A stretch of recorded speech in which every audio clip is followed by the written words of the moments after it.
And welcome to this chill chat and dev session. I'm Constantinos and this is Lovely Sim Racing, and today I'm going to do something that I dread: live demos. Actually, not even a live demo.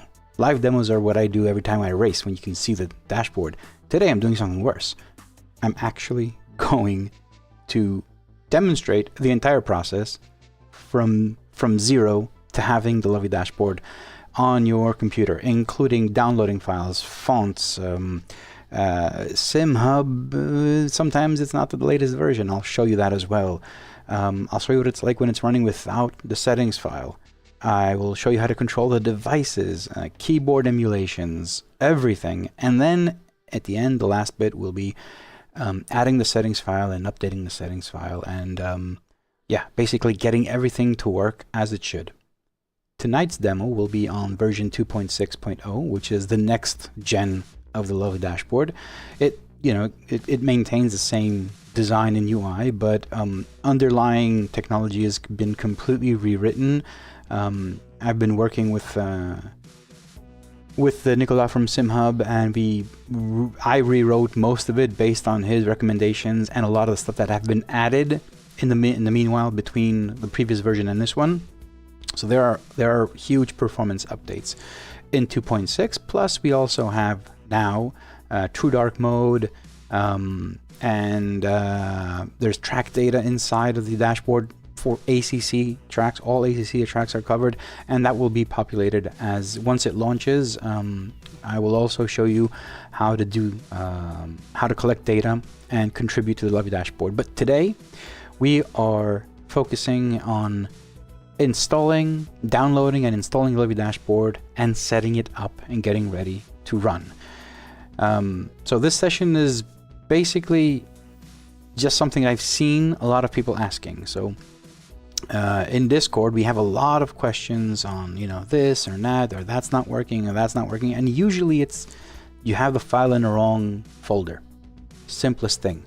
Or you made a mistake in the settings file, and simple stuff, which can be frustrating and lead to maybe even hours of work.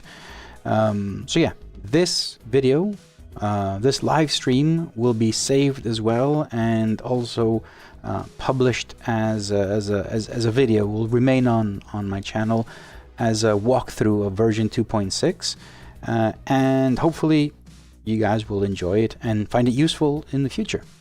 So I want to say hello to chat. I will try not to be distracted by chat while showing you. So this is the process. I will go through the entire demo.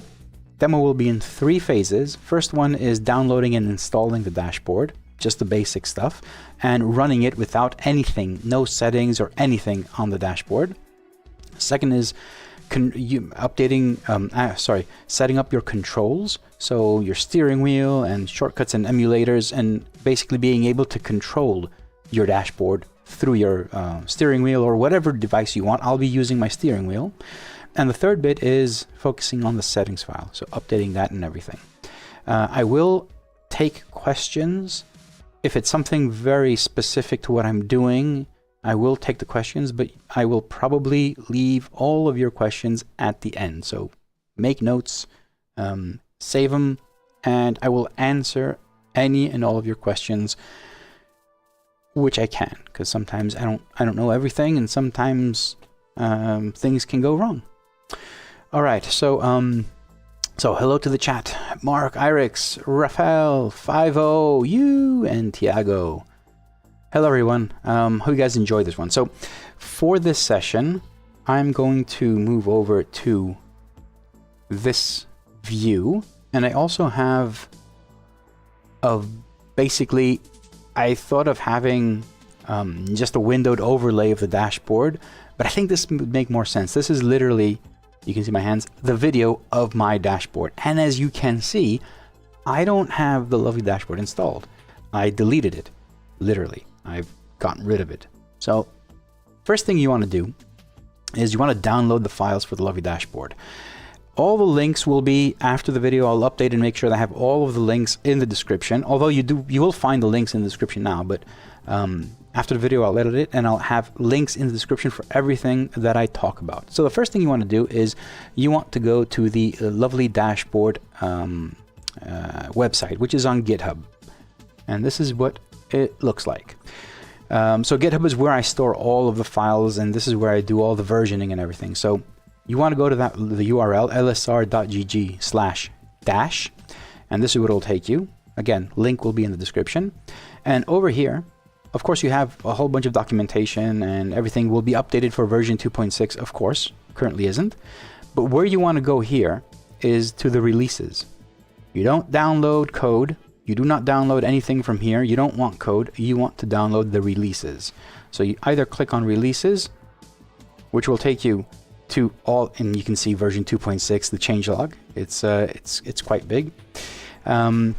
But you want to go to the latest release. So if you weren't me, you would just see this thing over here. And when you're on this page, you will have a list of files here which you can download, and these are the dashboard files you want to download. Now, depending on what device you have and what you want to do, you can download them all, obviously, or you can just download the one you need. Specifically for my dash, it's a 6.8 sim dash, I only want the standard lovely dashboard, which is this one over here, and you click on it and you download it. I also want to use the lovely dash BG, which is that nice carbon fiber wavy image I have. It's a default, but you can change it, but I want to download this one as well, and clicking on it will download it. And I also want to download the settings file. So you also click on this and it downloads it. Literally clicking on it downloads the file. So now you have the files downloaded. What you want to also do, if this is your first time, and this is very important, if this is your very first time installing the lovely dashboard, so you've not done this before, you also want to go scroll down here where there is first time install instructions, and there's a whole bunch of stuff here, but I want you to download the Roboto font family. So the Roboto font family is basically just a free font from Google. This is where that link will take you. You download the zip file and you install the fonts. Now, I won't show you how to install fonts, but basically it's just a zip file with a bunch of fonts in there. You double click them and hit install, and they're installed in your system. And that's that for this is only one-time thing. You don't need to install the fonts every single time, just the first time. So now that we have the font family installed and we have the files on our computer, let's go ahead and actually install it. So now this is my download folder. So as I said, I have the image, the settings file, and the dashboard. And this is the font family which I downloaded as well. First thing you want to do is double click on the dashboard file. Now, of course, you may see it's 2.6 beta 8.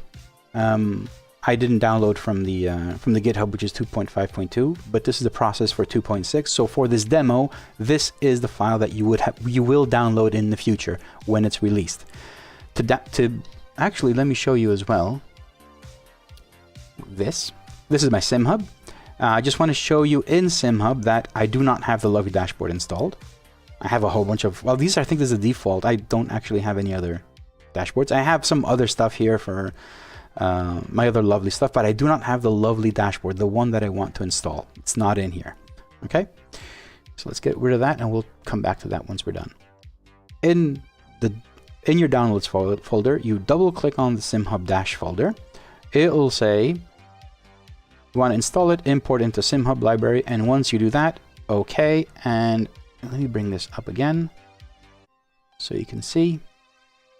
Hit OK, and it should appear. Somewhere in here, you can go find it. There it is. Pretty much, that's it. So now the lovely dashboard is installed. And to make it run, you basically click here and you select on which device you want it to run. I won't show you how to add devices. Just a really quick, absolutely quick rundown is under devices, you add a new device. If that device is a dashboard, you can select it from the list. If it's not listed here, you probably want to add it as a generic Vocor screen, which is what I have for, where are they? Generic device, web slot, Bluetooth, where are the Vocors? There they are. So you want to add it as a Vocor, which is my Sim Dash, essentially. So you add that device and it's in here. So in Dash Studio, coming back to the dashboard, and you can see it right here, right? If you want to make it run there, you click on the dashboard here and you select the device that you want. So the lovely DDU 6.8 inch. Clicking on that will actually load the dashboard. Oh, look at that. I have a wrong version of Simhub. So if you see this, basically this means, actually this is a fake one. It actually is not wrong. I have the right version of Simhub, but I intentionally increased the version so you guys can see this message. So if you're on the wrong version of Simhub, this is what you would see. So it doesn't let you use the dashboard, but it says Simhub update required version 9.1.21 or higher. So it doesn't exist yet. It's just a fake message here. So when you see this, you will go visit the Simhub website and you download the latest version.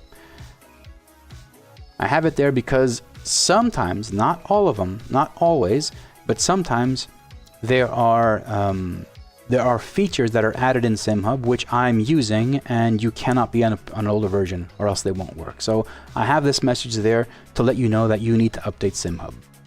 So let me actually update the device, the dashboard now, and get rid of that message. So I'm actually telling him, yeah, okay, 9.1.20, and it will update, and you'll see, there we are. This is it. So what you're looking at here is literally Simhub, the lovely dashboard in its default state. It is running without any settings file, without any customization. I will show you what it looks like with a replay here. Let me just run a replay in the background and you can see it started up. It is a qualifying session. I think this was in the Nürburgring. It is in the Nürburgring. Let me progress a bit. This is qualifying underway. You can see notifications and everything's working. I don't have any controls set up, so I can't change my dash screens. I can't change anything right now. No modules, nothing. I haven't set up anything. This is just this default dashboard working as is. You can see this is during the race. I honestly cannot change anything. There's nothing I can do here. What I want to do next is setting up all the controls, because the lovely dashboard has so many options, has so many things going on that you can control a lot of aspects and you can customize it. So the first thing we want to do, and I'll actually stop the replay. So the first thing you want to do is go into Simhub, and this is where we want to set up all the controls for the dashboard. When you're in Dash Studio, do not, I'm saying this, do not go to controls in Dash Studio. Do not edit these controls here. Do not edit these controls. Go to your devices, find your device. This is my 6.8 inch DDU, and here, go to controls. Change the controls on your device directly. This way, if you have multiple devices, you can set up controls on your steering wheel to control various devices. So, change next screen can be the same exact key, could be a different key, you can control it. But this is the best way to set up your controls. So now really quickly, my next dash screen, so I have a button to go to the next dash screen, which for me it's the most, it just runs through the 3 screens and loops again. So I'm gonna click that button, and on my steering wheel, just hitting a button, oh wait, it doesn't work. Oh my God, the demo's not going well. No, actually, we need to enable a few things. So we want to use our steering wheel. We need to go back, go to the plugins, settings and plugins in Simhub, and we need to enable controllers input. So now Simhub can read inputs from our controllers. And for the sake of 2 more things that we want to add later, we're going to also enable keyboard emulator and keyboard input. You know where these are going. It's very simple to understand, but you want to enable these 3 plugins in Simhub to be able to use your controls. Perfect. Simhub will do that little restart thing. And now we go to the devices, we go to our DDU and controls, and now show that's it, show next dash screen, click to configure, and now I hit a button. It captured the button. Perfect. Save. I also want to set up 4 more actions, A, B, C, and D. These actions control the left module, the right module, the central module, and the fuel module. So here, I already know what controls I have on my steering wheel. So I click on this for A, there it is. I click on this for B, there it is. Hit save when you're done. C is the fuel, so I want that one for fuel. And D is the central module. That's what I want for central module. Save. So now my controls are set. Let's see what that looks like. So if I run my replay again, so now right here in this screen over here, let me move that out of the way. So in this screen here, if I hit my A command, you can see that the left module is now changing. Okay. Again, there's no settings file yet. I don't have any settings file. This is everything that's available to me by default in the dashboard. We can go through them if you want to, so I'll just let you know. On these two left and right modules, they are exactly the same modules, and you can have them left and right and change them accordingly. So you have your lap times, you have your sector times, relative, standing board, tires, tire lap average, so you know over a lap of an average over 2 laps what your numbers are. So this is good for setting up your tire pressures for a race. We also have damage, we have the track map, we have the opponent, so you know the car directly in front of you on track and behind you, distances, and you also know what their lap times are. And then you go back to lap times. And again, that was action A. Action B changes the right version. So now you can have something like this. You can basically make it, you can convert the dashboard to anything you want. The fuel module has 3 screens. So the first screen is basically says how many liters you have, your consumption average per lap, and how many laps you have have fuel for. The second page is how much fuel time you have left, and the last one says insufficient data. Now, insufficient data means that we don't have enough data in the game to calculate. So this can change once we do a few more laps. So I'll just move the replay a bit forward, and now you can see it's calculating. So now what this is telling me, it has 2 values down here. First one and second one. The first one is if I need to refuel to finish the session. So this is a qualifying session. It's telling me that at 0 fuel. That means I don't need any more fuel. It's enough for the entire session. What it is telling me though on the right hand side is I will finish this session with approximately 6.4 liters of fuel. Liters, you say, but what about gallons? Well, I'm in Europe, I use liters. But the game takes its unit from Simhub. So in Simhub, you can change your metric unit, metric or imperial, you can change it to whatever you want. I use liters. And the game also doesn't specifically say liters, gallons, Celsius, Fahrenheit, kilometers, or miles per hour. It uses whatever units you have set in Simhub. And the final control is for the central module over here, where it has a few screens, different variations of this, depending on what you want to use.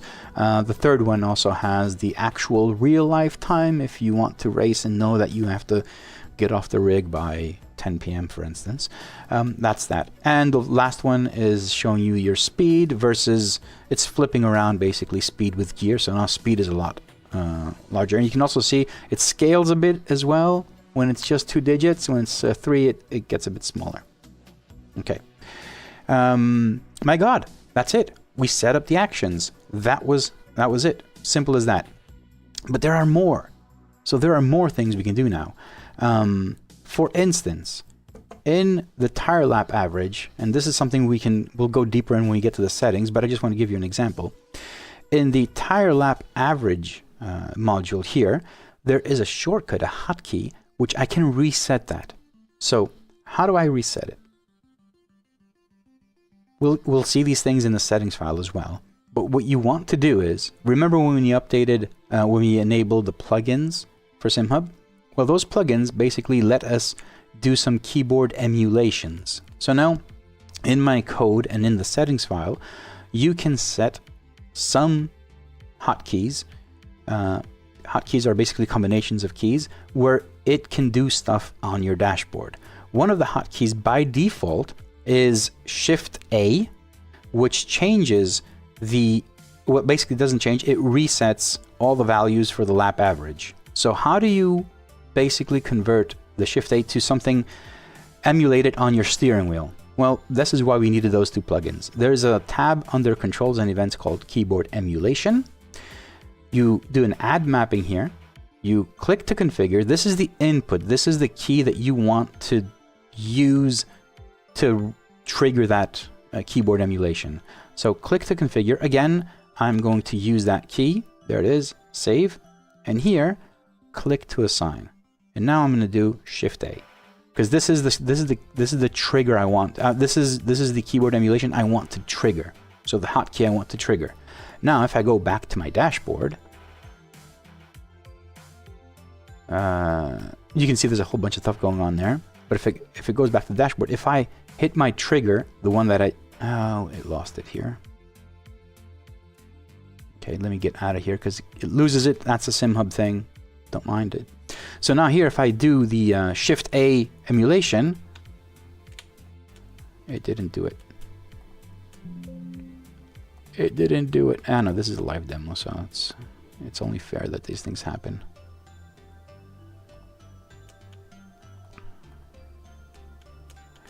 It is not doing it because I have an issue. Something is not right. But anyway, I need to fix something. Okay. Yeah, I said this is a live demo and I'm crazy to do it because I'm still working on bug fixes, but this is what you need to do. So you have that. And because we also have the dark mode, I'm going to add one more mapping. And the dark mode is emulated by another key on my steering wheel. And here it's Shift D. Okay. Now I wonder if Shift, not even that. So there's something wrong with my settings here. The plugins.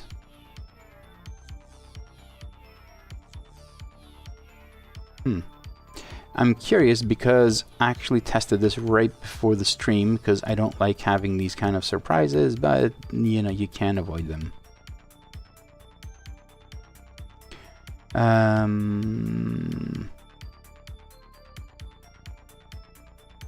There could be a conflict before I saw here.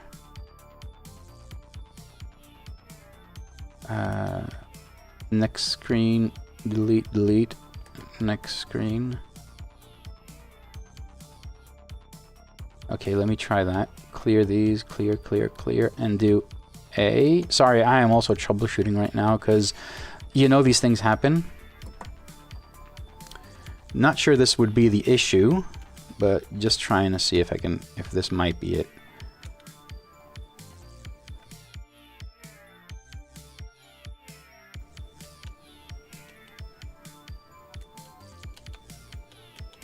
Oh, that's why. That's what I did wrong.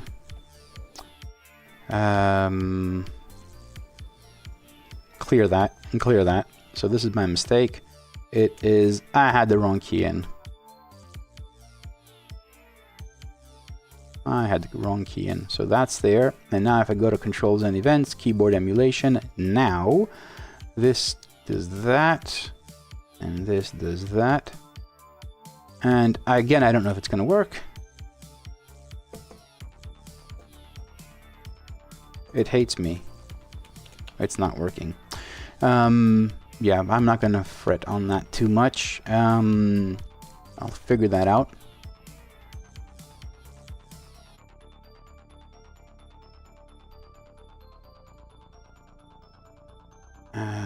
Actually, I don't know why it's not working.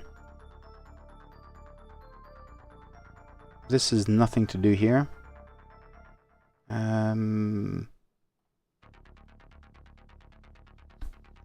So this is that control.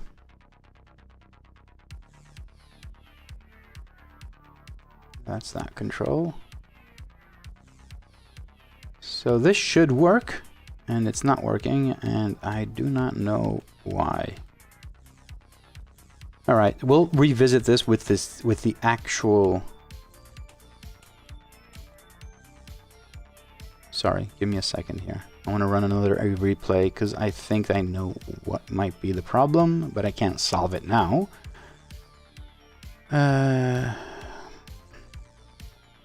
Okay, that's not it. Good.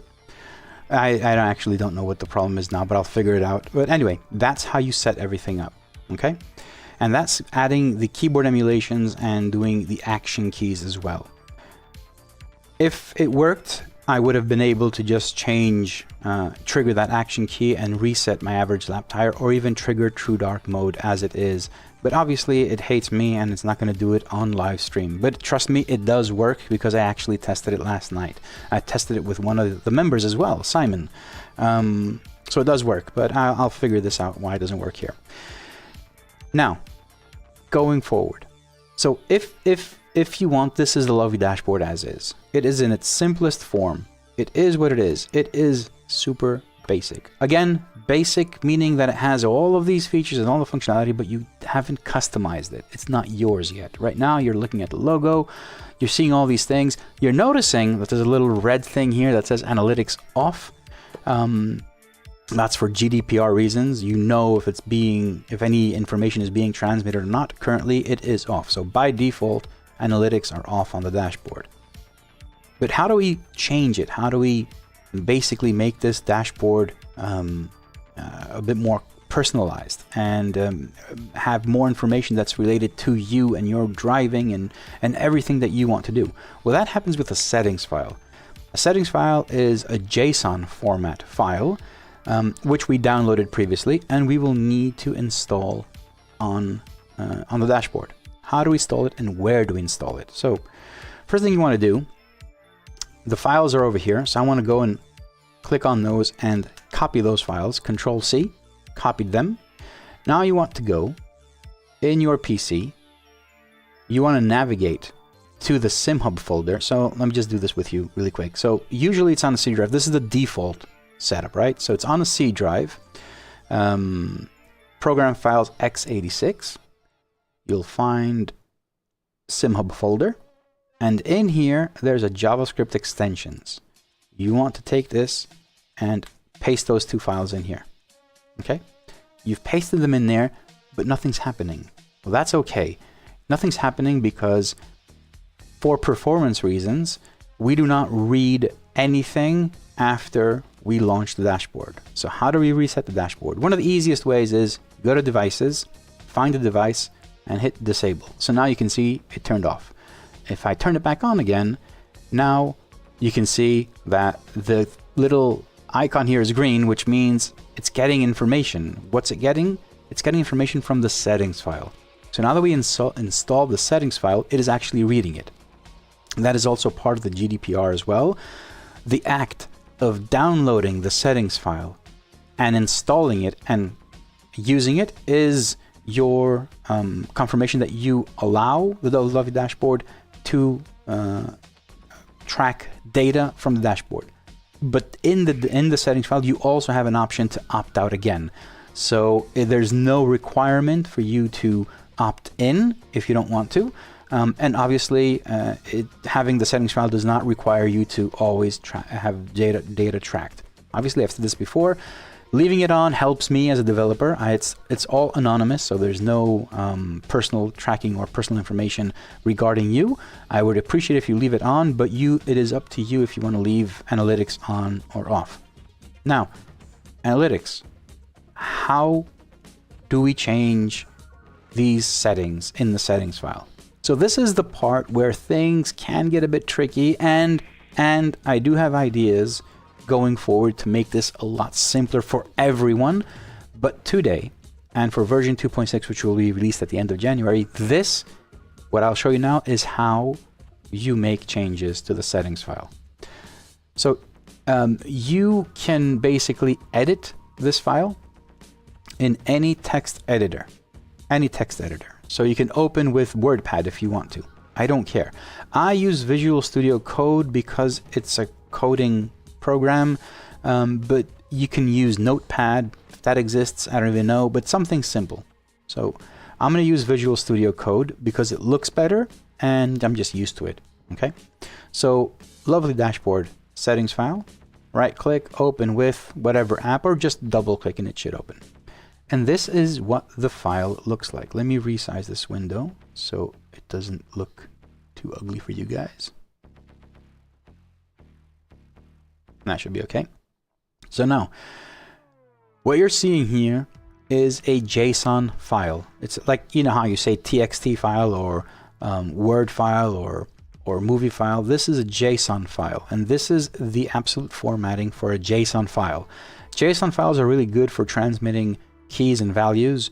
So analytics is the key, and right next to it is the value. And is in programming, yes is 1, no is 0. So on and off, 1 and 0. Always keep that in mind. Unless I actually specifically say that's not the case. Usually, not usually, in all cases, 0 is always either off or something that's deactivated, for instance. And this is how you make the changes. This is actually how you make changes in the settings file. Let me move these things over here like this, so I will be able to demonstrate changes. So let me show you one thing. As I said, moving the settings file in the dashboard in the JavaScript extensions folder and running your dashboard activates analytics. But if you didn't want to run analytics, you can just select that, type in 0, which means it's now off, and hit save on this file. So now this file has been saved. But you obviously don't see the change here. You need to go back to Simhub. You need to deactivate the dashboard and reactivate it. And now analytics are off again, right? Now, I want them on because I appreciate data. So I want it on, turn it on and off. They're back on again. And this goes for everything else in the settings file. Okay, everything. There are a lot of settings. I'm just scrolling through, but we will go through this together right now. I will try and go through everything, and I will stop at ACC, specific settings, but there are for specific settings for ACE, Assetto Corsa, for iRacing, for Automobilista, and so forth. We'll go through everything right now. This is what we're doing. So now, the first settings over here are personalization. So you can add your name. I'm gonna add mine, Constantinos. You can add your number. I'm gonna put mine 33, which, by the way, it's not Max Verstappen. Sorry, Max, but this is not because of you. This number is a completely different thing. You just happen to use my number. Sorry. That's actually true. So you can put your name and number. So what is this? Name and number. Okay, let me save the file. Let me turn off the dashboard. As again, you can see here what's going to happen. You have your name and number on the dash. Your color. You want to change the color. So perhaps you want red. Okay, let me save this. I'll just do these step by step. It's very important for you guys to understand how these things work. Red will have now a red color. You can use any web-safe color name. So if you Google web-safe color names, you will find a huge list of hundreds and thousands of colors you can use by name. But if you want to be a bit more, well, creative or whatever, you can also use hex values. So the default value, my blue color, it's this one over here. So you always put the pound sign and whatever hex value that is there. If you save it, so this could have been, let's say, if it's a red, this is a red color. I'm gonna hit save. Actually, let's put a gray color. Okay, silverish color. So let's turn it off and on again. I just want to, this is how the demo is going to go on from now on. It's going to be like a silverish color, right? So you can change this and do anything you want. By default, if you leave this empty, if you don't change it, by default, the color is my blue, right there. Final step of the personalization is adding an image. So there are a few things you can do here. I have an example of the image that you downloaded before. And what you do is you have this string over here. I just would copy that and paste it in between the quotes right there. And you're done. And if you hit save here and reset the dashboard, you'll see that the dashboard now has a background image. It's that little carbon stuff. You can see it's like a carbon fiber image.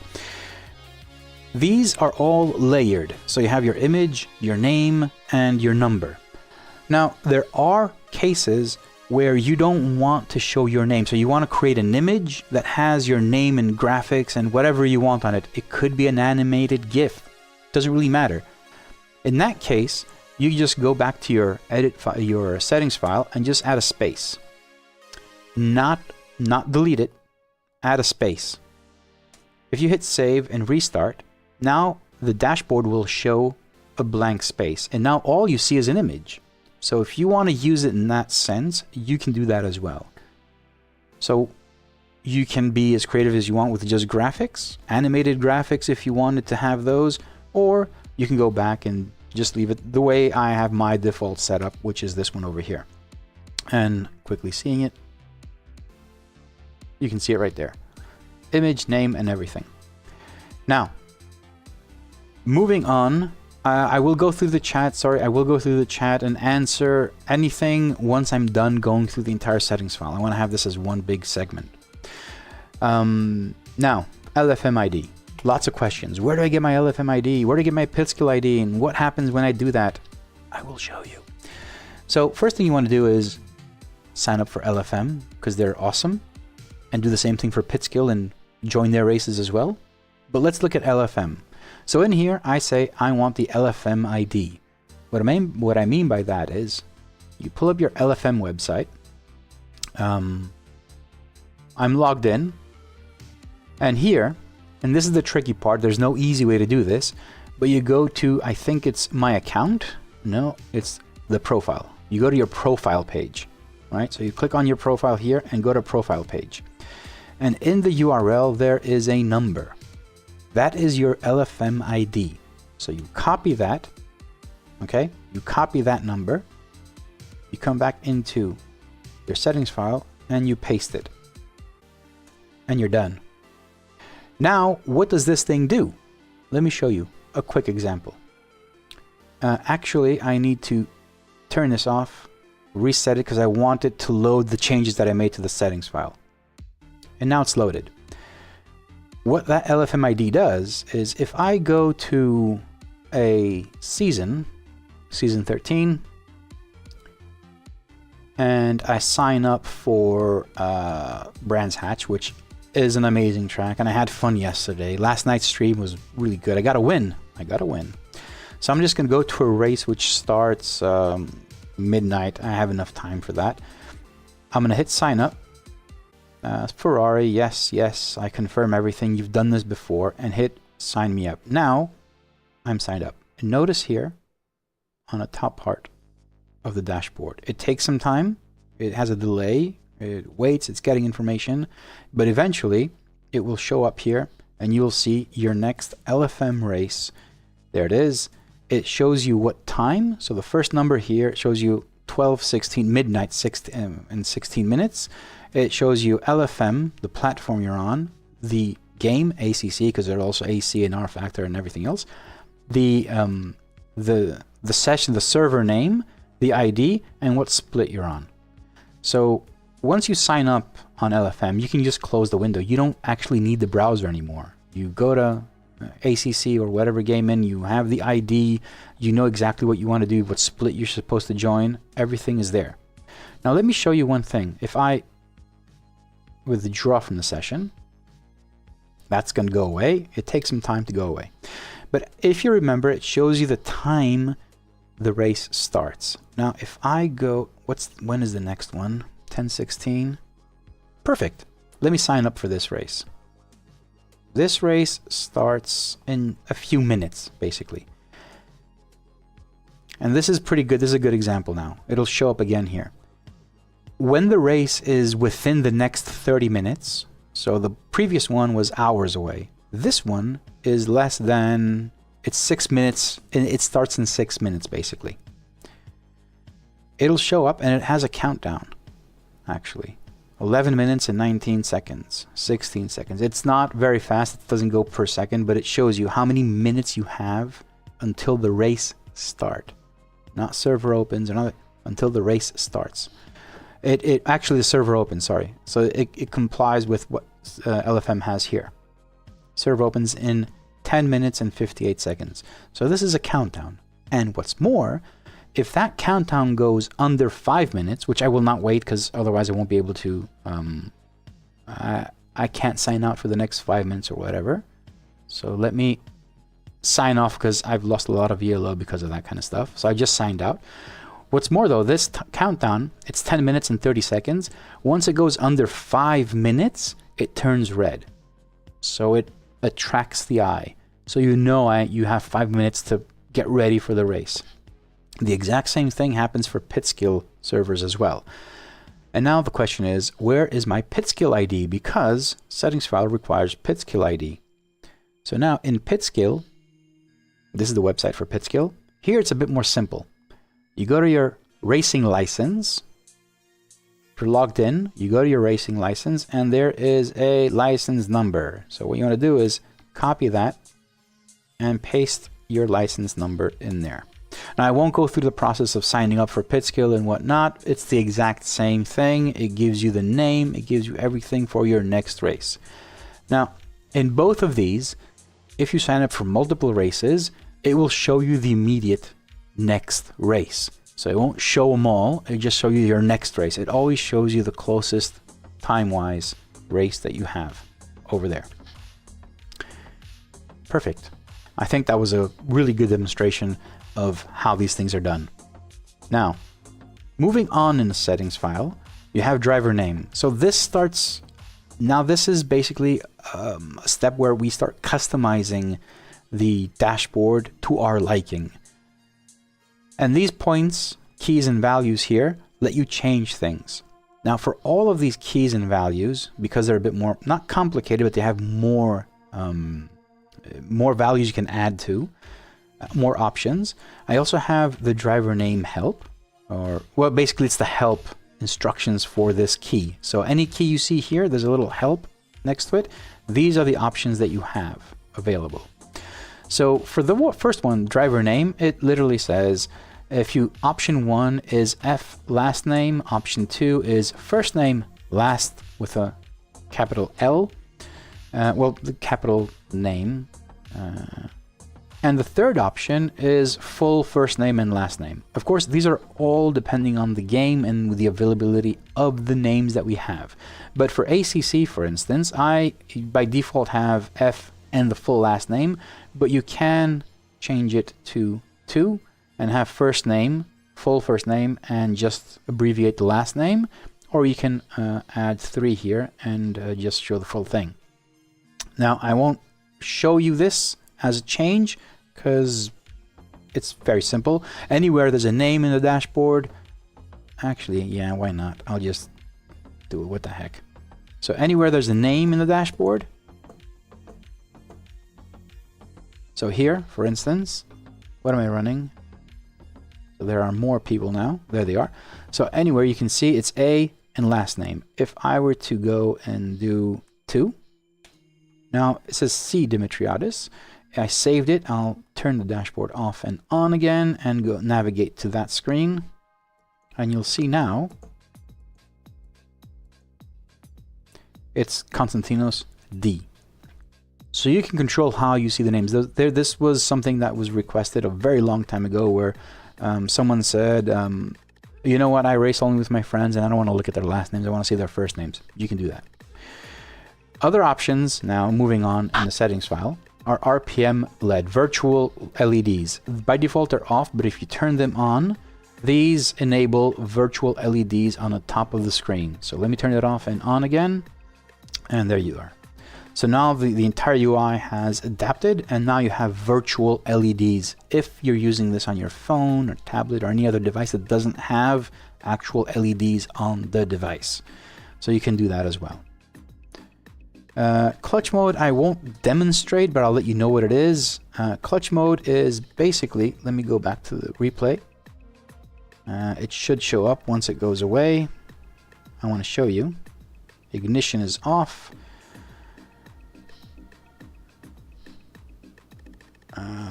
Sorry, I have to wait so I can show you. Okay. So clutch mode is how we display this little yellow number that says 100. That's the value of your clutch. So 100 means it's fully depressed. So you fully engage with clutch. The default way for this to show is 1, which is show when engaged. So the clutch is currently engaged. Once it goes to 0, this little yellow box goes away. But it is, I think there was someone who wanted this for drifting and wanted to always show the clutch. I think it was that reason. But now you have an option to say, and these are the options you always have.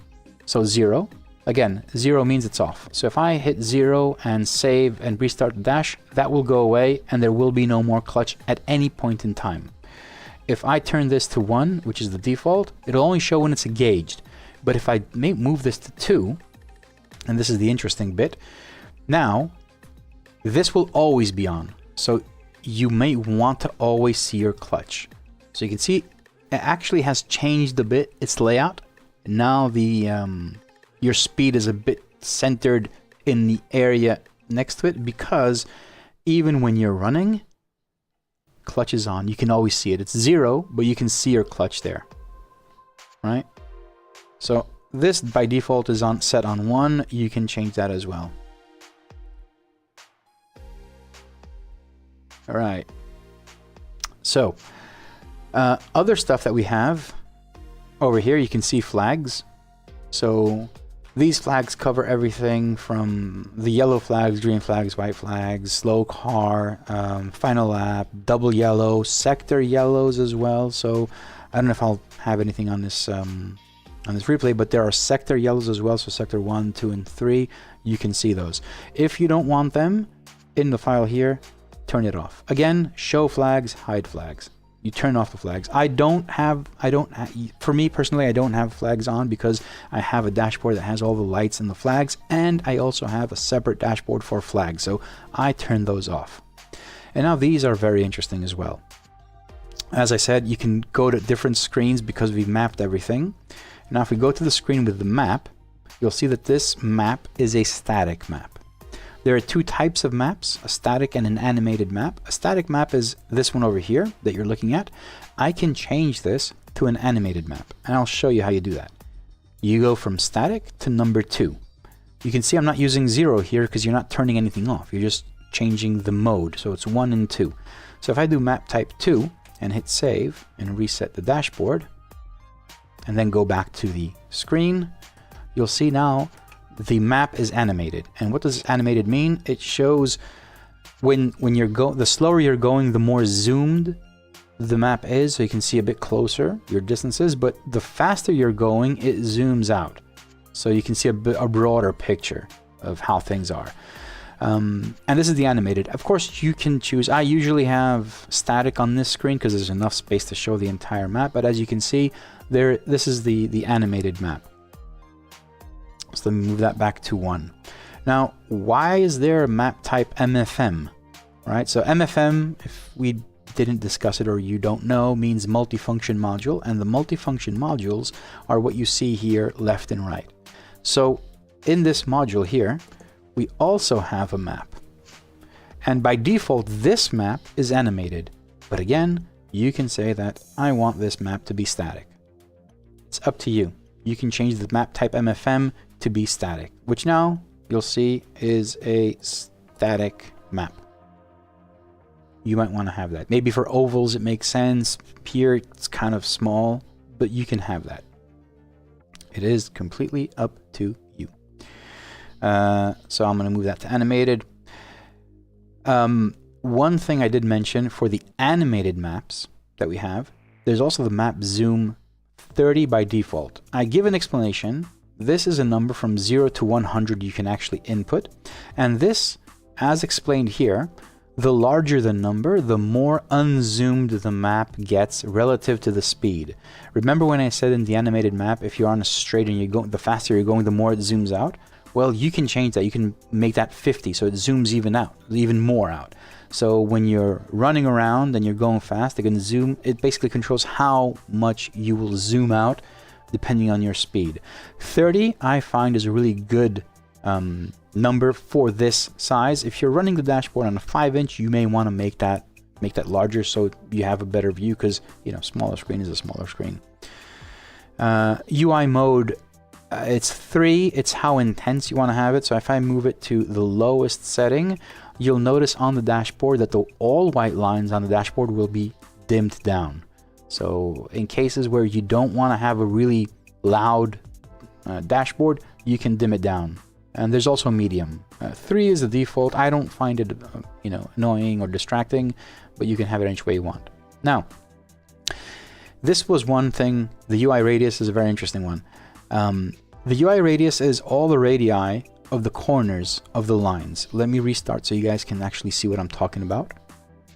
So these corners over here, come on, the corners here. So by default, it's 45. Depending on what device you have. So I previously had a DDU which had actual curved corners on the screen, and number 45 fit perfectly, matched perfectly the radii around the screen. But now I've got a different a dashboard. I don't need that. So in here, I now have 12, and I actually say minimum is 12, maximum is 50. It's not, 12 isn't actually the minimum. You can put 0 if you want to, but it wouldn't look good. 12 is the visual minimum you can have. So by changing the UI radius, and I hit save and restart, if you notice, these corners will change. And it doesn't change the corner only, it also changed the icon inside. So now the icon will follow, and even here in the fuel, the alerts will follow. So it has a lot of detail. Even traction control, when it goes on and off, it will change as well. So I don't know if we have any example here of traction control going on, but the actual lighting up will follow the line of the corner radii. There it is. You can see it, how it turns on. Now if I turn it on and off, and it has UI radius of 12, you'll see again that now corners are a bit more square. It matches my dashboard, and I've customized it to my liking. And again, if we see the traction control going on, you'll see that even that corner now follows. So there's a lot of detail going into here. Now we're getting into the good stuff.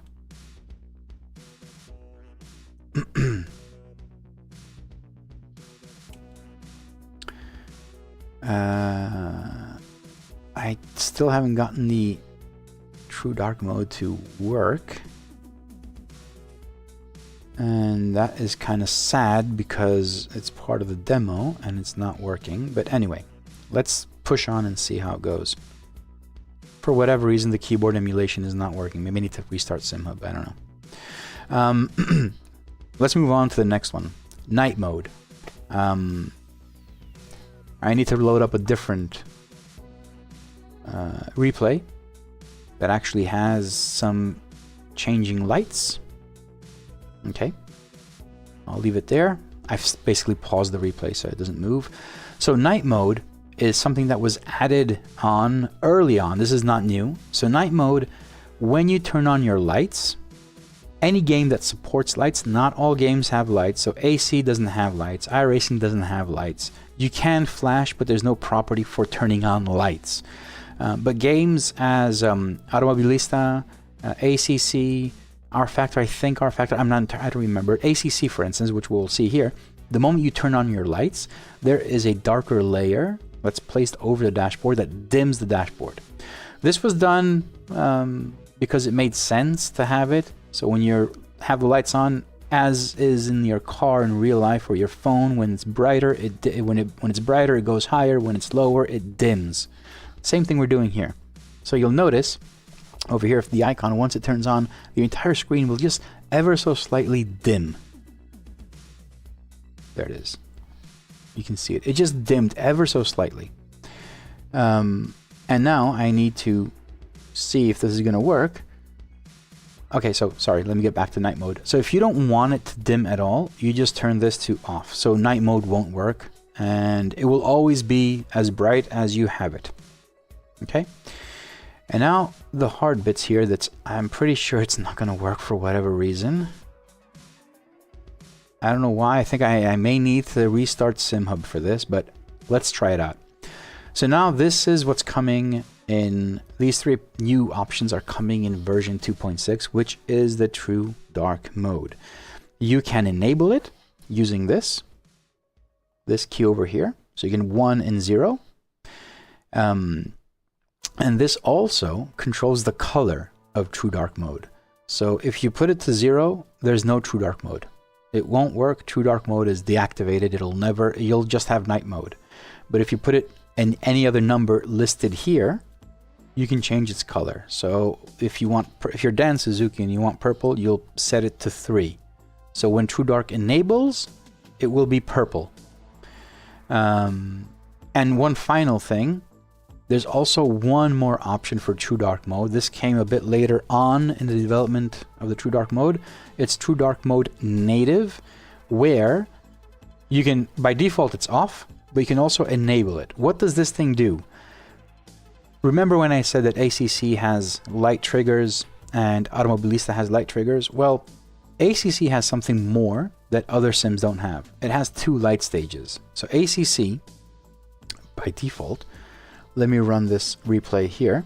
You'll notice that lights are on, okay? And moments, just seconds after I hit play, you'll see that high beams are on. There they are. They went off really quick. I flashed someone, basically. There they are, high beams, okay? So ACC has 2 light stages. So this key, the True Dark mode native, allows you to trigger dark mode, the True Dark mode, using the native functions of ACC. This will be used in other sims once they have 2 light stages. So any sim that has 2 light stages, I will update the dashboard to support it. But right now, only ACC has it, which means you do not need to have an extra function. You don't need to have an extra button for True Dark mode in ACC. First light stage turns on night mode if it's enabled. High beams turns on True Dark mode. So let's see if it's gonna work, because I am curious. So now let's take that off. Okay. So now we don't have any lights on. True Dark mode native is enabled. True Dark mode is in purple and night mode is on. Hitting save, restarting, and crossing my fingers because True Dark mode didn't work before. Let's hope it works with the native function. If it doesn't, then there's something broken and probably going to need to restart Simhub. Now, hit play. We should see the first light stage dimming the screen, and high beams should turn on True Dark mode. Fingers crossed. So it dimmed the screen with the first light stage, and let's see.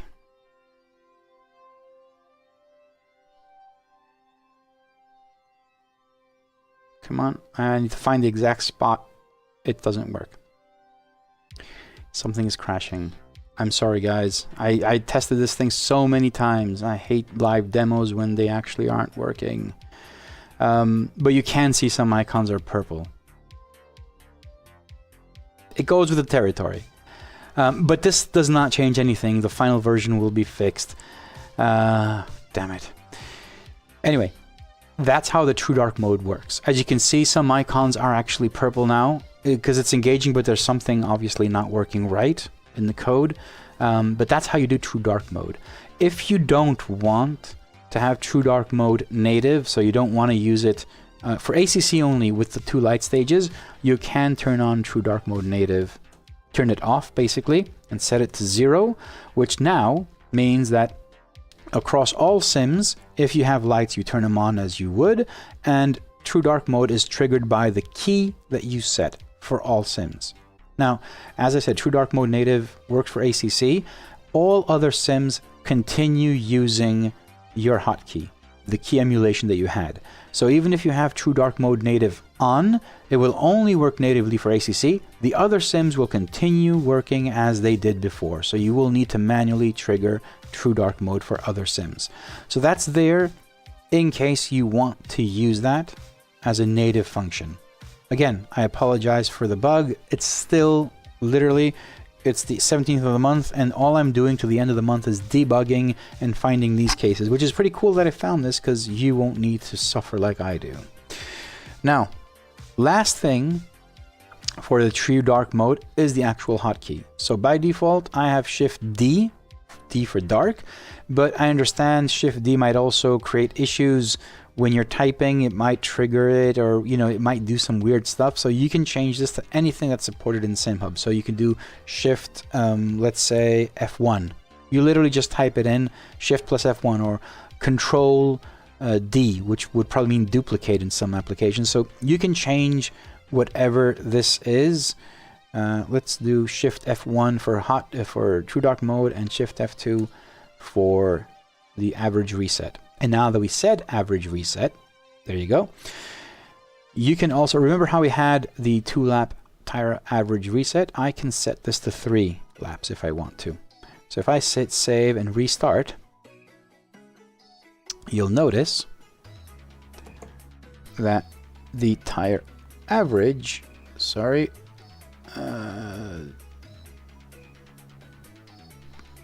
I just wanted to make it bright again. You'll notice that now it's 3-lap average. This thing changed dynamically. So now the average calculator will collect data for 3 laps.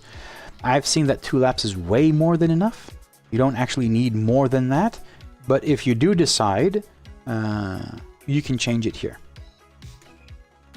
Okay. Now, moving on. So we got all of that done. And again, Tyre lap average reset, the hotkey that you set, that can also be customized inside the settings file. So you might want to have a different hotkey. Maybe this hotkey conflicts with something that you've already set in your system or a game that you have or an app, whatever. You can change that to whatever key you want. Now, moving on. I will see if I can fix the true dark mode towards the end, but this literally was changes I was making last night. I fixed another bug, and I obviously introduced a new one, which is the life of a developer. Now, lap review. Okay, so lap review is the mode. It says I want to show you when it appears. Practice session, no, I want to go back to my session in the Nürburgring where I'm in qualifying here. So every time you cross the line, wait, I want it to appear. So every time when you're in practice or qualifying, you want to know how you're doing against other drivers on the track. So only for practice and qualifying sessions, once you cross the line, you get a lap review. And it appears entire screen on top. So let's see, once it appears,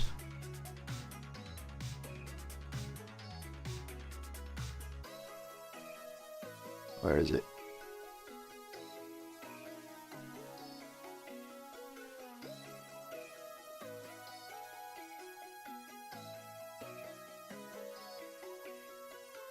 It was working before, so I'm just waiting for it to appear now. Actually, let me see where I am on lap so I know it's easier. Let's speed this up. Now we're coming up, and it doesn't always work. What I mean by that is if you haven't completed a single lap, it won't show anything. So now I was lap 1 and now I'm on lap 2. So now that I'm on lap 2, I have enough information, and you also need to have a valid lap for it to actually show something useful. So let me speed it up. We're just making it go a bit faster. Going around the Nürburgring. Good, we're almost done. So now, there it is. So this is the lap review. A whole bunch of information. Your P1, fastest lap, difference with the fastest lap, your best session lap, how fast compared to the fastest lap on track.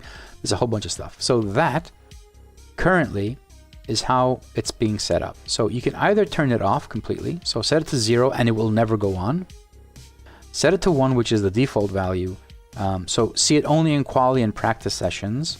And 2 is always on. So it would always pop up even when you're in a race. I find that annoying and distracting, but it is up to you to show it. Lap review delay. How long will that last? So when it appears, for how long? This is in milliseconds. So 3,500 is literally 3.5 seconds. So when it turns on, it will show for 3.5 seconds and it will go off. You can change this to 5,000, which, yes, correctly, you imagined it is 5 seconds. You can change this to whatever value you want. 7,000. Again, 7 seconds. 3.5 seconds seem to be perfectly fine to glance, and you're done every time you cross the line. Delta review. It's a similar thing, delta review, but it affects this little delta graph over here. So delta review is it always shows. It's not only on quali sessions or practice, it always shows. So once you cross the line, it stops and it shows you your delta for the previous lap, how it was. So it was better or worse, how much for the previous lap, and also your sectors. So as you're driving, you'll notice that it shows sector colors here. So yellow, green, and purple, which are the FIA standard colors. And it will flash and show you for the previous lap the sectors, if they were better or worse or what you're doing. Again, there's a delay here. So this is 5 seconds for that little bit, for the delta review delay. Alert views. This is interesting. Up until before I added the settings file, any changes I made to, let's say, I don't know, brake balance, TC, or ABS, the actual alert was a really big one, a wide version. Okay, I kind of find that distracting. I don't really like that. So you can change the mode. So first off, you can actually say off. I don't want to have any of those alerts. So when you're changing, you know, your TC or brake balance, it will not change. The value will change in the actual display here, but it won't have any pop-ups coming out. So you can set that to 0. By default, I have it now on mini, which is the ones that we're seeing here. They're a little small box here. It's more discreet. But you can also leave it on normal, which is the original wide one, which is actually the default of the dashboard. Again, alert delay, it's 1 second, so it just shows for a second and it goes away. You can control how long it shows. Damage alert is whenever there's damage on the car. There it is. So there's some damage there in the car. Damage alert if you want to have it on or off, and for how long do you want to show the damage alert. So now it's 7.5 seconds. This shows you your damage, and let's see, it's going to show there. That's the mini alerts there, and damage, there it is. It just shows you and it stays on for 7.5 seconds. Pit alert. The pit alert is a bit different. Let me go back as oh, it's off now, that's why. Okay, so pit alert is if you're in the pit lane. I need to show you this. This is pretty cool. So if you're in the pit lane, let me get out of the pit lane because I want to show it. Let me reset the dashboard. So once you enter the pit lane, because this was something that I noticed that a lot of people, well, even myself, sometimes you don't know when you're in the pit lane, or you release the pit limiter sooner and you get a penalty or whatever. So now that pit alert key will basically change the color of the dashboard when you're in the pit lane. So you're not in the pit lane yet, but if I actually move my replay to a point where I'm in the pit lane, once it starts, oh, did I save this? Oddly enough, it's not working. Okay, second bug I'm finding, which kind of sucks because I hate finding bugs on live demos.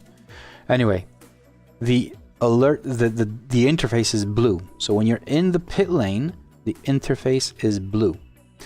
But I don't really, I had that in there. I'm leaving it in there as an option, but it doesn't, I don't really find it so, but that's a personal opinion. And one last thing that I do have is you can see the pit limiter. It's limited to this little box. When I first designed the dashboard, the pit limiter was far larger, and most of the complaints were that it's obscuring the actual data. And I actually agreed after a point. Like after I saw it, like, yeah, I don't want it obscuring any data.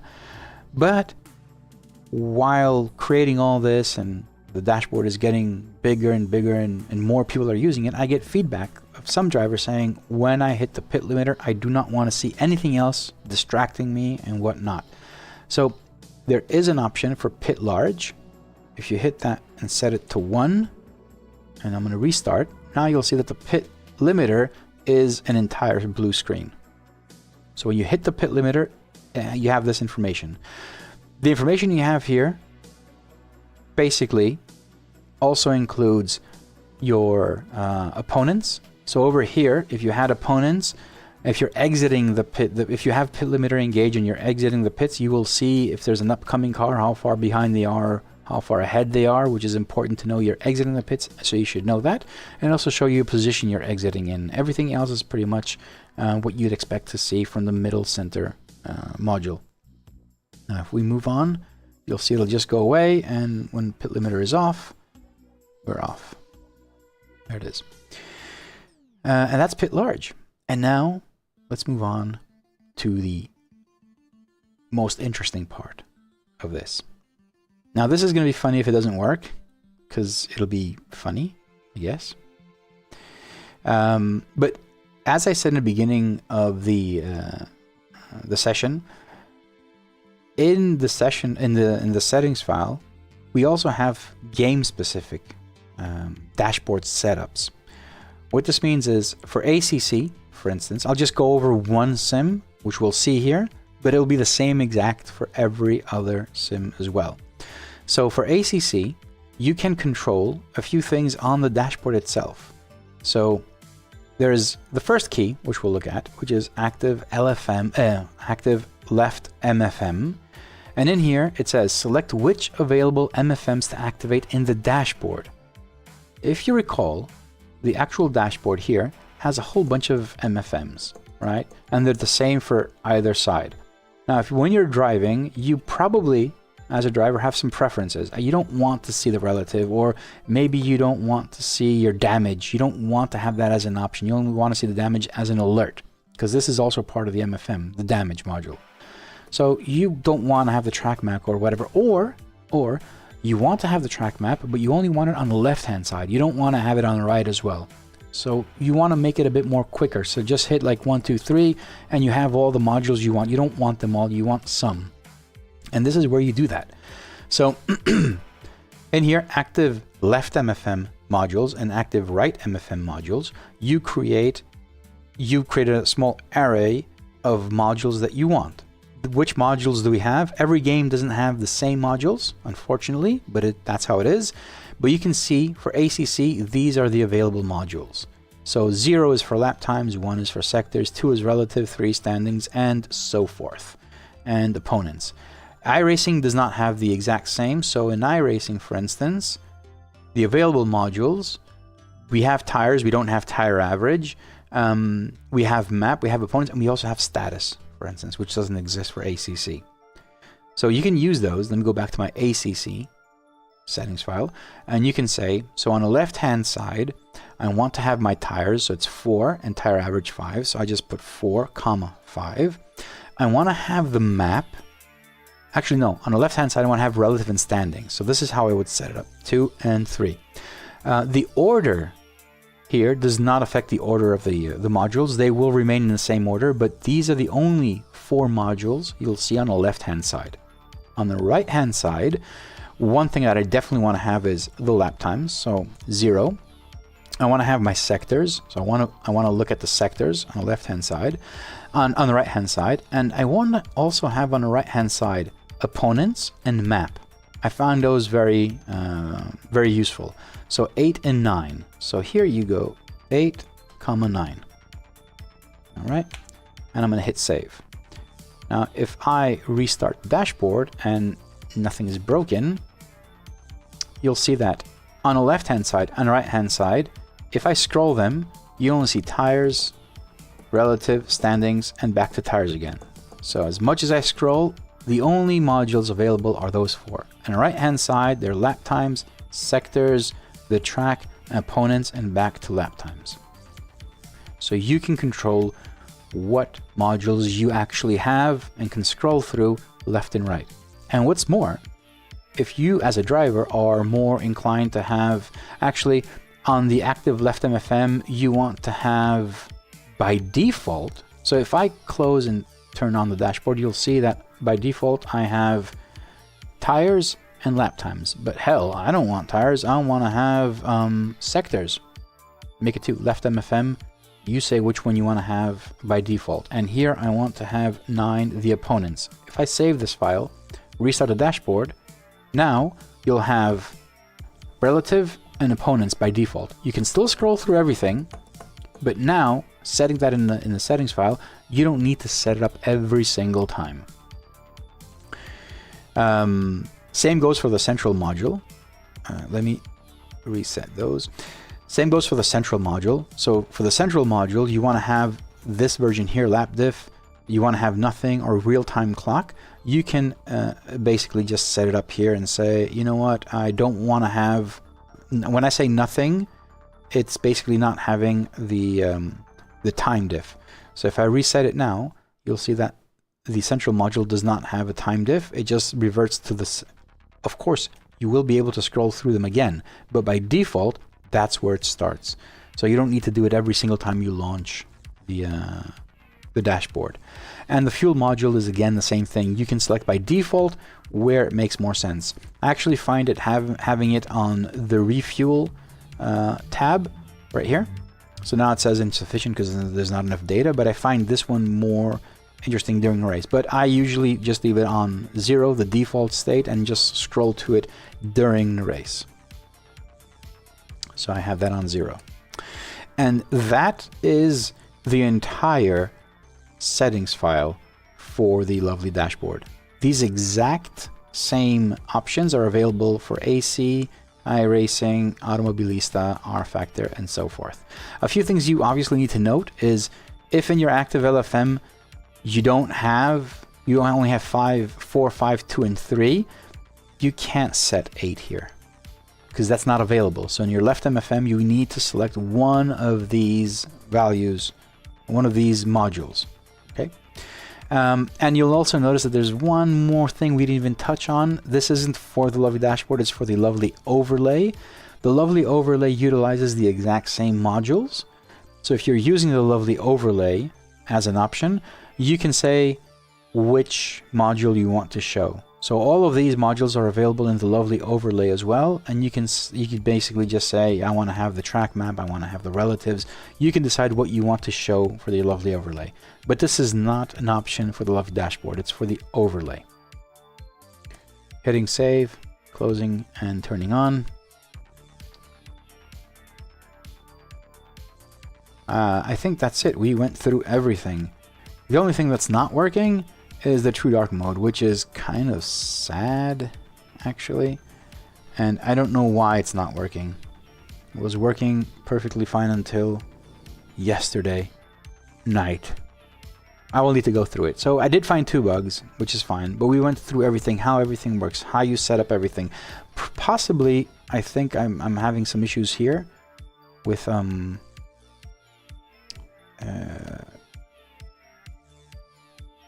Simhub. That could be one of the issues, but I actually don't know because none of these hotkeys are actually working now, and I'm going to assume it's just the hotkeys that are not working. I have them shift F1, F2. F1 is the hotkey here. Either one, but they're not actually working. I can, yeah. They're not working. Maybe I need to update. Maybe I need to include more plugin.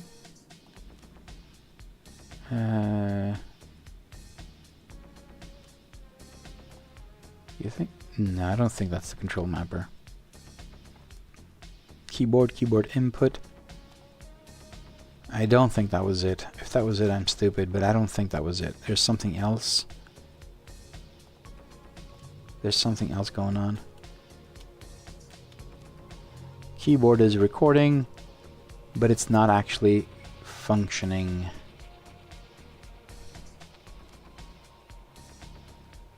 Yeah, I've broken something last night.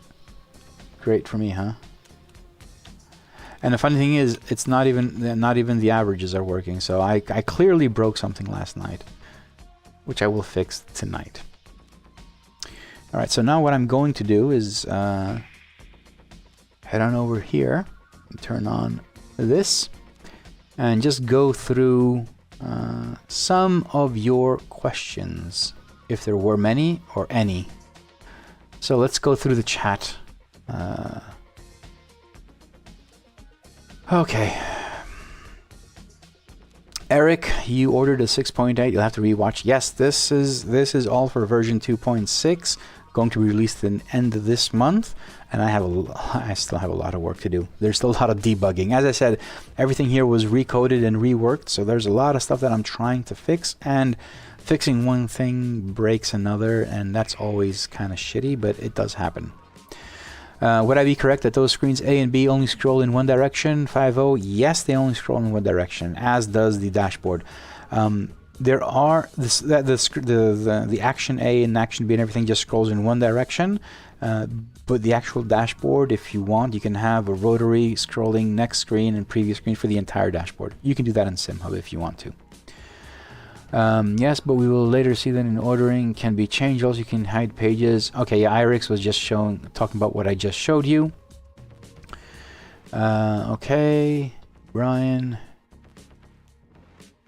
Why isn't anything working? Honestly, chat, it's not scrolling.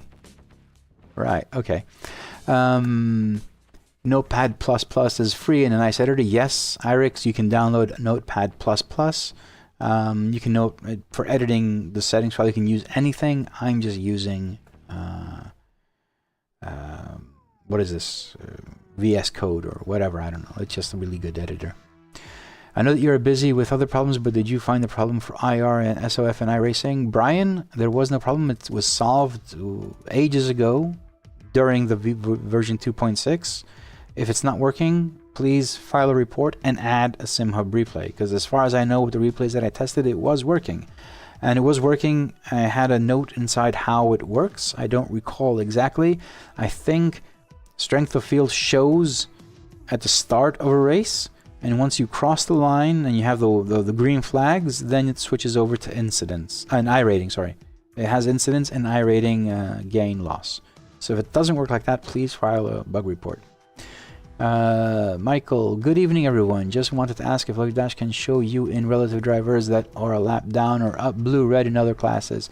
So the Lovely Dashboard does show you blue and red cars, so ahead and behind, so you know if someone ahead of you is a lapped car, will be blue, and if someone behind you is coming up, he's going to lap you. They will be an orange, deep orange, not red. And classes, yes, the new version, if there are classes in the sim that you're running, ACC does not have classes, but if you're running class, it doesn't give the data basically, but if you're running iRacing and it has multi-class, then the number plates on the driver next to them will have the color of the class. I've also noticed that in Formula 1, it doesn't have a class color, but it has a team color. So you can set the colors in Simhub manually. I will show you how, if that makes sense. We'll switch over and show you really quick. So if I move over to an F1 race here, and move over to this one over here, if I start any one of these, you will notice that the dash has coloring here. So depending on the team, it has a color. But how do you change this? This goes for all class colors. In Simhub, you go to car settings, and there's a car class color. And in here you have all of the classes. As you can see, I've set them up to have the actual real life colors of the teams.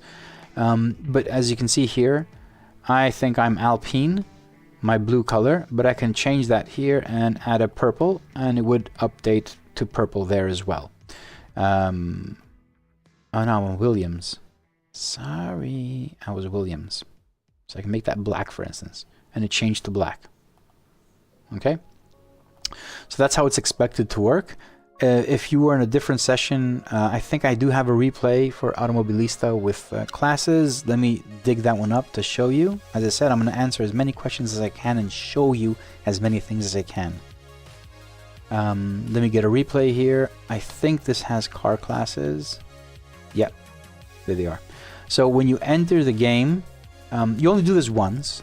So you just enter and say LMDH, you put the colors in here, and then in the actual dashboard, anywhere that we have cars, it will show you the classes. Obviously, I'm alone on track. This isn't my replay. Someone sent it to me. But you're alone on track, but you're clearly driving an LMDH LD. because that's your class color. And you can update these, like when you enter a race, you only do it once for GT3, GT4, LMP cars, whatever. You update it and you have them in your dashboard. And it's up to you to add the colors or whatever colors you want. Good evening, okay. Iñaki, hello, also have lights on, low and high beam. GT7, iRix, yes, I don't know what the properties are. So iRacing also has lights on, but there's no property in Simhub. So I haven't done GT7. I will be working on GT7 and seeing if we can get that property. So if we can get that property in Simhub as a value, I will implement True Dark Mode native for GT7 as well. So any game that supports multi light levels will have native enabled, but I need to go through it and code it in there. So if it's there, I'll do it. Sonia, hello and welcome to the stream. You're new. I hope you enjoy it. Yeah, 5.0. Okay, so 5.0 did something smart. So I have a DDU unit, which is essentially a USB screen. You can also have an HDMI screen, doesn't really matter what. It's a separate screen. But what happens if you don't have a DDU? And that's where 5.0 says he basically converted the lovely dashboard to an overlay. How does that work? Let me close this. We don't need it. We don't need those either. You basically select the lovely dashboard here, go to More, and where is the option? Convert to overlay. You click on that, and it's right there. So now that the lovely dashboard is an overlay, you can create layouts depending on the game. So you can do a whole lot of stuff. I won't get into the details on how you can do it, but if I do a new layout here, you'll see that I can move this anywhere I want, and I can add more overlays. So I can add the tower as well, for instance, if I wanted to, and whatnot. And if this was an actual game, in-game, I can rescale this and move it towards to sit right on top of my in-game dash. And when you're done, you hit OK. And then you have a few options, force visible, and you can do a few things here.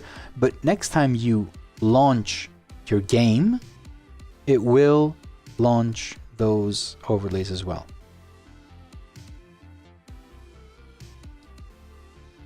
Close layout. Close layout. Okay.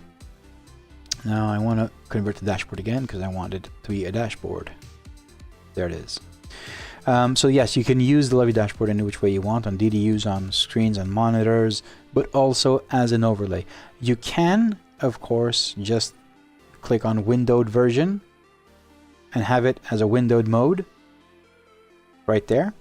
And if you click this little thing over here, it basically just, you know, does the rounded corners and everything. This has an inherent problem that you have to every single time move it into right position, rescale it, and fix it every single time you use it as a windowed mode. So if you want to use it without a DDU unit, use the layouts. Simhub is very powerful in that sense. Regarding LFM and registration and the countdown, let's say I have 20 minutes before the race starts and I join some public server on ACC to kill some time. There is nothing that would remind me of the LFM race. Andy Bringoff. Beautiful question. No, there is not. So there's a good reason why there isn't. For this thing to work, I need to ping LFM servers. And I do that, I think there's like a delay, like one every 5 seconds, right? So I do not want to have that resource while I'm using Lovely Dashboard. So when you're in a race and you're running the Lovely Dashboard, the specific dashboard, the Lovely Dashboard, does not ping any servers trying to figure out if you have a next race and whatnot and that. So I didn't want to put that intentionally there. I did try it, but I didn't want to have it. Eventually it was because if something doesn't go right with that, it will create issues for the dashboard. What I have done though, and this is something that you may want to try, is there is another dashboard. Kind of reminded me of there is another Yoda, Star Wars. in Luke Skywalker, or the Last Jedi, Last Hope, whatever they call it. I don't remember the names. Anyway, so I do have the lovely flags. Now, in the lovely flags, there's also the same exact thing up here. You can't see it, but there also is the LFM and Pitskill next race integration. So for me, for instance, I don't know if this isn't going to work. Is it going to work? Let's move over to a different camera, my POV camera. But I don't want that. I want the general view. Good. Down here, let me start it up. I had it turned off all this time. I didn't want it. On this DDU here, I'm running the lovely flags. It's right there. It's waiting patiently. So when I do exactly what you say, I'm in a session, I'm running around, I'm waiting for it to start. The lovely flags have an indication of the next server, and it turns red. It does everything that the other one does as well. So you know, like I use that. But yeah, it's just a performance issue why I'm not having it on the dashboard while it's running, because there's like, it does a million things, and I don't want to have that as a resource in there. I guess there added the other flags and tower. Perfect. With windowed, I could not use tower also. Yeah, I mean, if you want to use this as a tower, I don't use it on any of my screens. The tower, I only use it in OBS directly. So if you want to use, let's say, any of these dashboards, and obviously these are different for your use cases and how you want to use it. But let's say, for me personally, I use a lovely tower in OBS. So I just create a new web layer browser and I use it. But how do you use that? You basically find the dashboard you want, lovely tower, and you click copy OBS browser address. And it is actually as simple as just pasting it in a URL here, turning it on, and it would be there. So if I run a replay of anything, it should appear. There it is. So you have the tower. The tower, when there's no session, it just goes blank completely. But you can do the same thing, for instance, with a lovely overlay where I mentioned copy browser URL, paste it, and run it. And now this is the overlay. And if I start up a session, actually, let's go into a more meaningful replay. This one over here. You'll see that this is the lovely overlay running.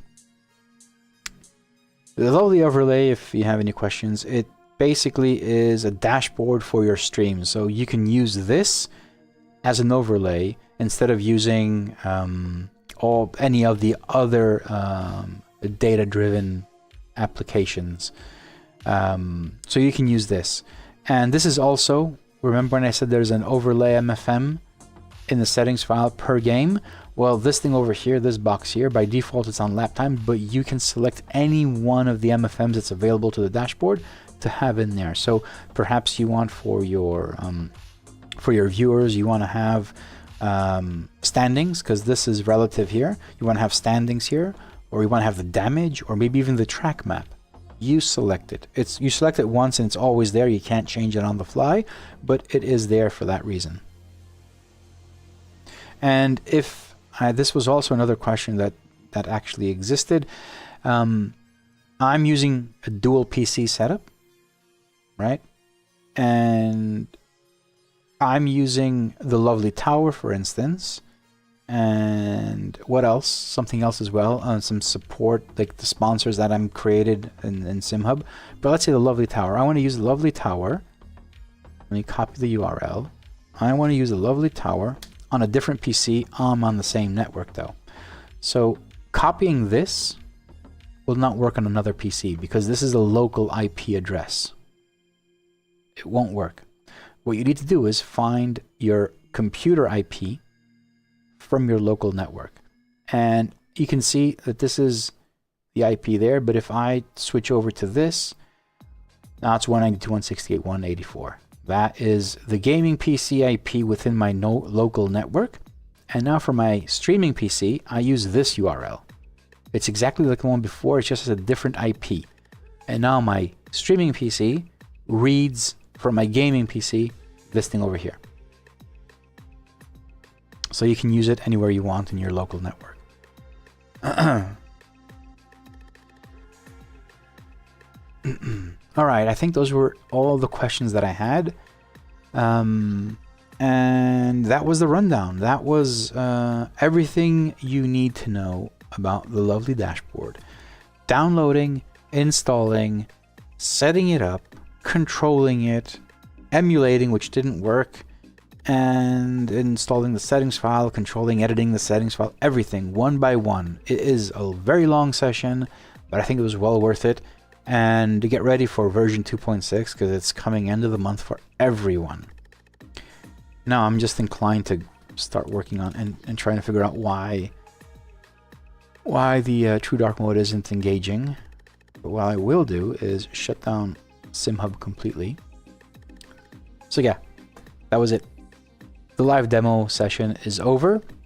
Now we're going to the live dev session. So now I'm gonna stick around. It's 11 p.m. I'll just stick around for maybe like 15 minutes, just looking into this bug, which shouldn't be a bug. I repeat, should not be a bug. Actually, I'm gonna do some troubleshooting here. Let me turn on Simhub again. This shouldn't be a bug. I mean, I literally used it last night, so we shouldn't have these issues.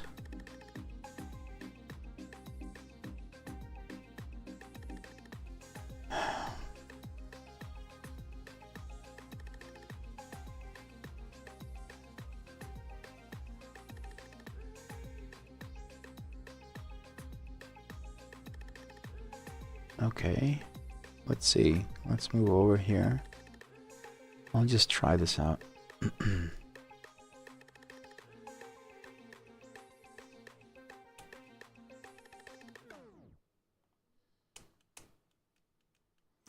It's not. Oh, there it is.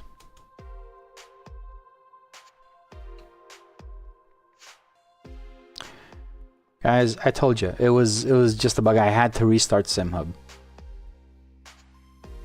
Sad but true. So take this bit of information I tell you now back to where we were. So remember we had the two emulated keys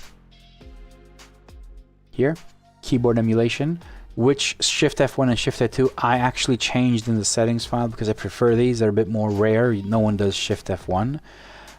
So these basically control the two hotkeys. One is for the lap average, Tyre average, and the other one is for the true dark mode. So you can see the lap average there. If I trigger the hotkey, and it's not doing again because it's hating me, maybe. I was so confident, wasn't I? But dark mode. There's something else. I've done something wrong. Maybe I don't have the right keys there. Maybe, I don't know. But you can see I'm manually triggering true dark mode.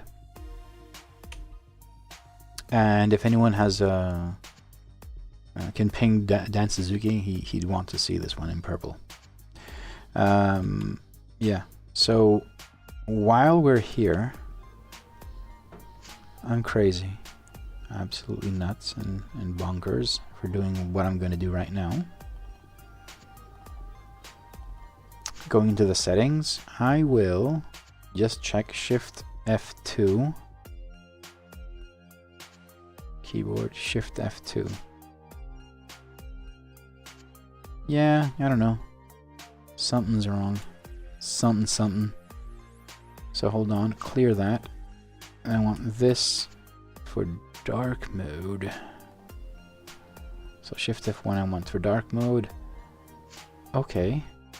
And I want this for Shift F2. Okay. It works now. I told you I was something wrong. I didn't map something correctly. Sorry. So now that they're mapped correctly and done, if I trigger the average tires, you can see this is collecting data for 2 laps. But let's say, if you understand how this works, it makes sense. So the moment I step out of the pit lane, it starts collecting data. It collects data for all 4 wheels, pressures, temperatures, and brake temperatures. So it creates a lap average for all these values. So the moment I step out of the pit lane, it starts collecting data. It doesn't do it every, it does like every few milliseconds. And it creates an array with values. And each array then is used to create an average. Okay? So if I have limited time, for instance, I get out and do my out lap. Now, when I first step out of the pit lane, my tires obviously will be very low in pressure. I need to build that up. So during the out lap, I do all the squiggles and braking and all that to increase temperature, increase the pressure, and get them to a better place. But since it's an out lap, it actually counts as the first lap before I actually complete a second lap. So that out lap still has all that data from very low pressures and temperatures all the way to the beginning of that the first flying lap. So what I tend to do is once I complete my out lap, I hit the trigger and I reset the values. So when I do that, now it starts collecting of where I am, which pressures are a lot higher, they're in a lot closer place to where I want them.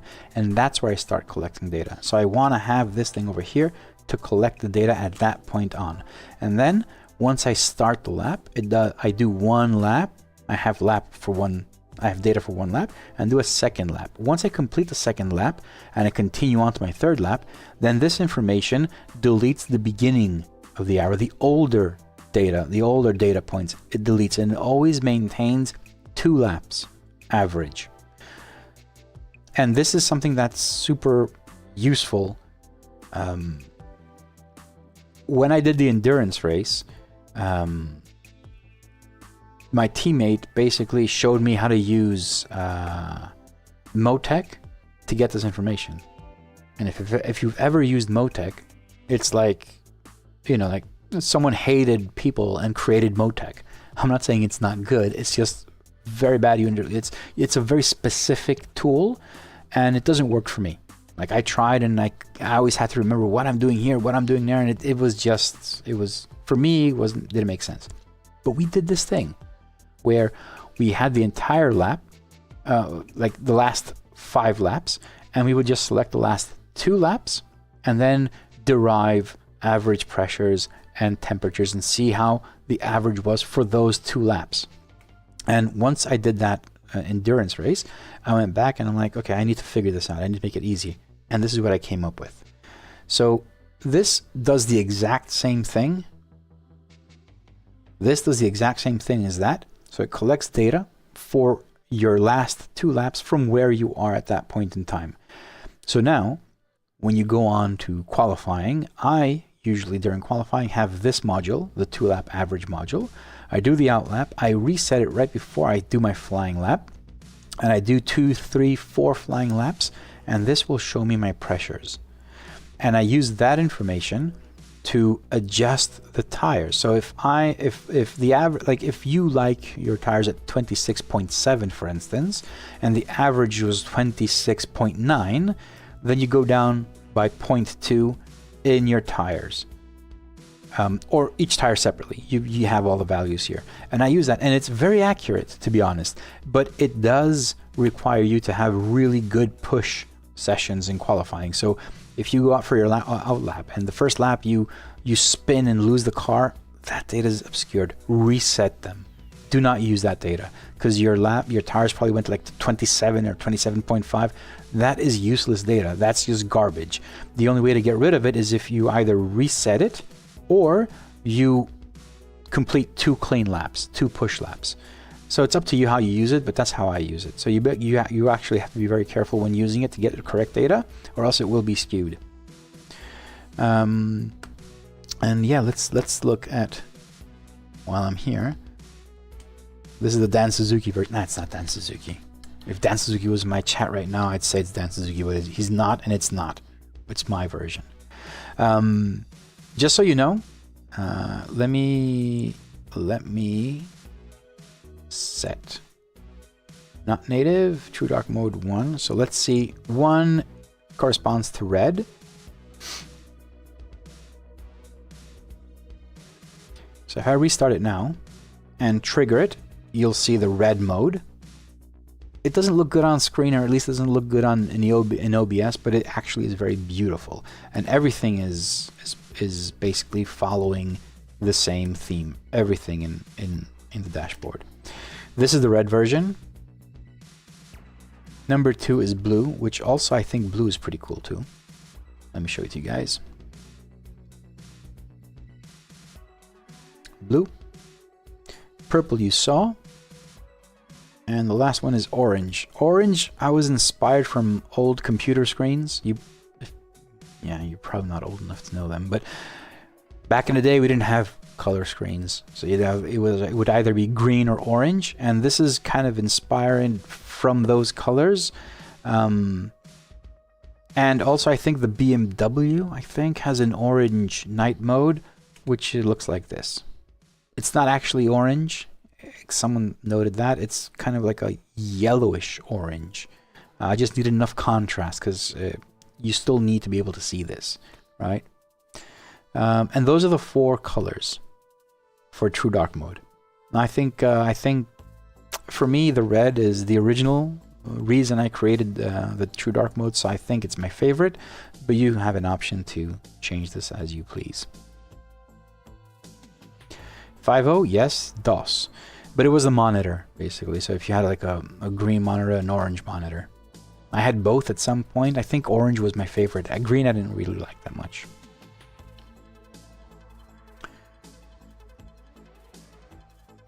How I did to turn off my wheels LEDs. I didn't turn them off. They're on. They're just not showing. They're on. But you can turn your LEDs, which is completely irrelevant to the dashboard, under Arduino, effect group, RGB LEDs, turn them off or on. Or you go to my hardware, SimDash. So now if you can see it working, let me stop it at a place there. I can turn it off.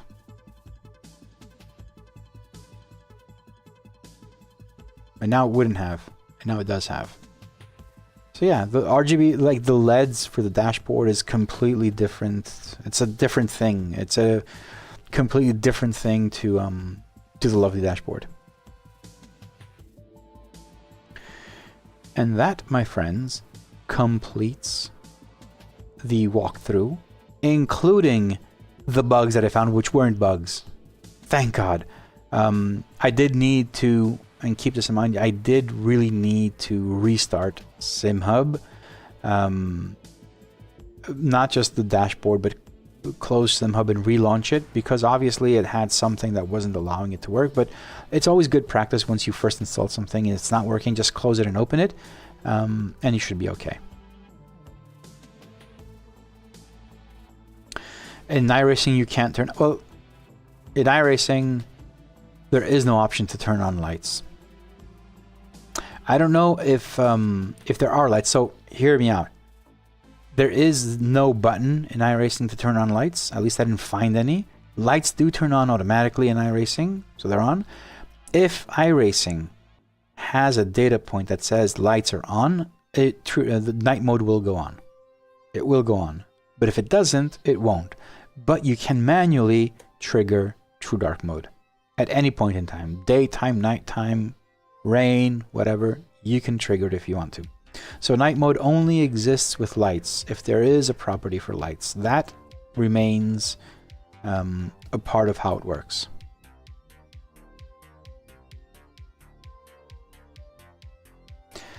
And I think with that, I'm going to close the stream.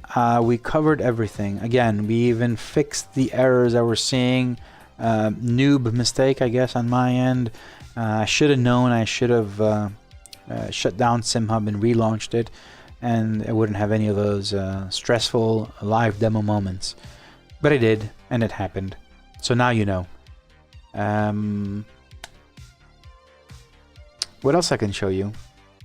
I think one thing that's pretty cool is this is the Simhub folder, obviously. Let me delete these because these are not mine. I don't care about those. So now that I deleted it, the dashboard will revert to the absolute basic. So rounded corners, everything. And if I close the replay, It's where it was when we first started in the beginning of the stream. When you're on, and now you can, yeah, this also works as well. Sorry, here's the other one that actually works now. It needed to be restarted. I'm sorry. This is the blue, which you can see here, is you're in the pit lane. So once you exit the pit lane, the interface is not blue anymore. By default, it is blue. With a settings file, you can decide if you want or not. I personally have turned it off. I don't find it so useful. I actually know where the pit. I understand that, so it's fine with me. But if you wanted to have it, it's right there. So when you exit, it turns back to white. And by default, if you don't have any settings file or anything, you can trigger True Dark Mode, which doesn't work. Again, let me close and open. This time I'm gonna actually try it out. Exit Simhub completely. Goodbye, Simhub. So without the settings file, True Dark Mode by default is manually enabled.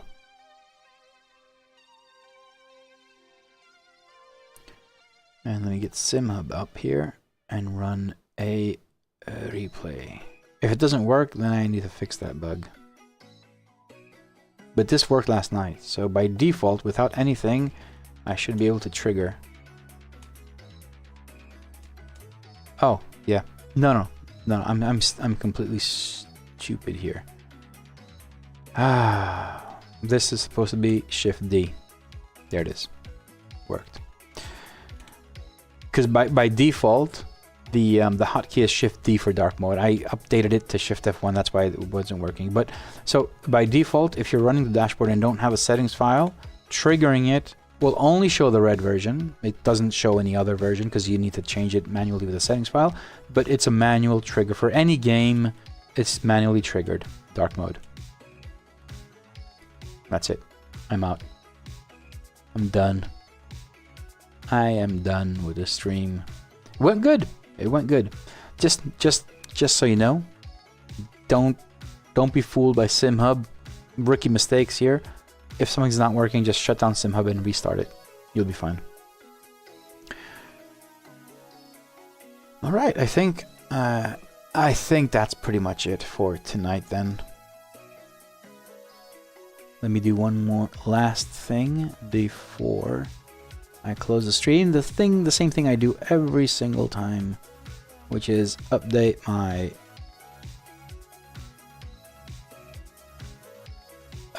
my subscribers information.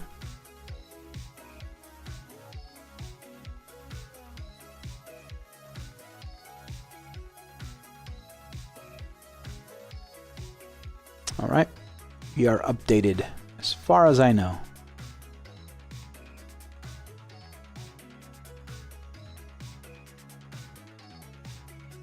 No, we're not updated.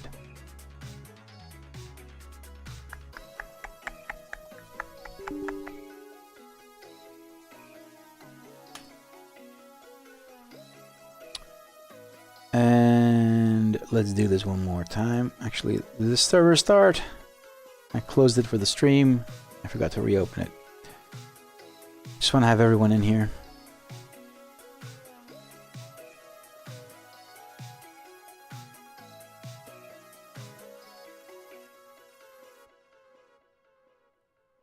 Okay, it's done. It is done. All right then. We're on it. This is the final stretch of the stream. So, again, thank you very much for supporting me. Thank you for being here in the stream. Thank you for hitting all the subscribes and likes. Following me on all the social media, links in the description. Everything's going to be there. And most importantly, for supporting me on Ko-Fi and becoming lovely members. It is very important. All of this work, and you can see that there's a lot of work going into this. It's yeah, that support is it's basically fueling my need to create more and my greed to create better versions. All of this for the past, I think, three months is coming to an end in end of January, where I will launch the version 2.6, and it will be a public version, so everyone will have access to all of these features, end of January 24. But right after that, new features are coming. I've already built and coded some new things, exciting things that are coming to the lovely dashboard, and that will be again a new version which will be available to all lovely members. I don't have time to implement those in this public release. I want to get the public release out, but if you want to have all of these pre-releases, they're not betas, they're pre-releases. They're just early access to next versions, and they're available to lovely members only. Public releases will come every 3 months, 4, depending on how much important things have been done, and I want to get it out there. So if you're not, and you're considering, please become a lovely member. Memberships start from €1 and you have access to the lovely dashboard. Pro members and gold members also have access to the pit wall, which I have not shown you today. Some of you may know it. Those who do have it have given me a lot of feedback, and I will be working on that as well. Now, speaking of pro and gold members, I would like to personally thank my gold members, who are basically Anthony, Cody, Daniel, Enric, 50, I DM'd you. Check it in Discord. Please answer that DM.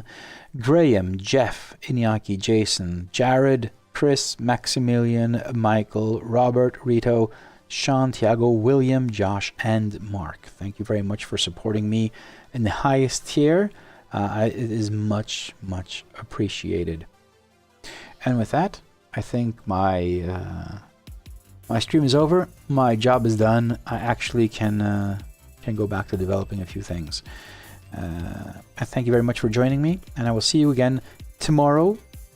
Tomorrow night, stream will be LFM racing at Brands Hatch. There will be no Warriors race tomorrow, so yeah, join in. Hopefully I'll have a good race like last night, and we'll knock out a win, hopefully. But enjoying it anyway. Happy sim racing. I will see you guys tomorrow. Bye.